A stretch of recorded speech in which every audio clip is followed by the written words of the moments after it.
Mayotte Première, c'est net. Rendez-vous sur mayotte.lapremière.fr. Vous avez la parole.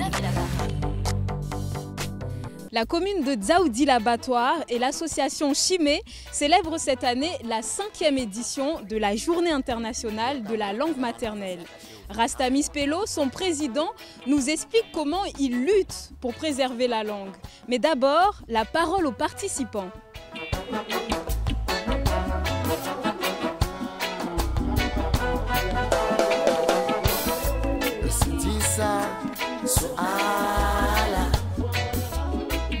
Wanahirimu wali lazimu wabarikishe lugha. Iyo isanti sana wasi. Maana wasi dia lazimu ruwasomeyo. Wakato barikishe hatu, vani ntongo msomo. Wao siju warongwa shimaore beku siju washangiha. Bewa sorongwa shizungu, ujo wanje shizungu. Babo namna ya lazimu rifanye de wasi ufanya jitihadi. Bwamojana wananyasi, bwamojana ya mafundi, bwamojana wanyu msomisozi radio.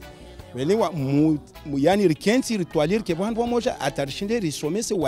crois qu'il y a besoin de sensibiliser la population mahoraise sur l'importance de leur langue, à la fois pour leur identité personnelle, mais aussi comme langue qui peut véhiculer des échanges avec les voisins de la région.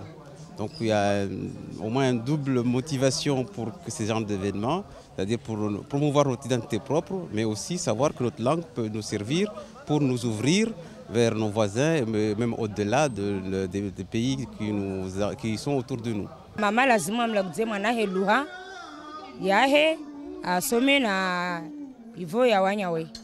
Pour moi, c'est pour que s'ils venaient à vraiment garder notre langue, bien, je penserais qu'on devrait mettre un système soit dans les écoles ou dans des endroits un peu publics pour bien avantager notre langue, pour montrer que c'est notre langue maternelle, qu'on ne doit pas l'oublier. Je voudrais d'abord faire tomber une idée qui dit que l'éducation nationale est contre l'usage du shimaoré dans les écoles. Seulement, nous sommes des linguistes, nous sommes des observateurs, nous sommes des éducateurs. L'introduction du shimaoré doit être cadrée, doit être bien encadrée et nous avons des convictions. Nous ne sommes pas sourds ou aveugles à ce qui se passe autour de nous. Et nous savons bien que l'enfant, pour bien s'approprier la langue française, devra être bien dans sa culture, bien dans sa langue d'abord.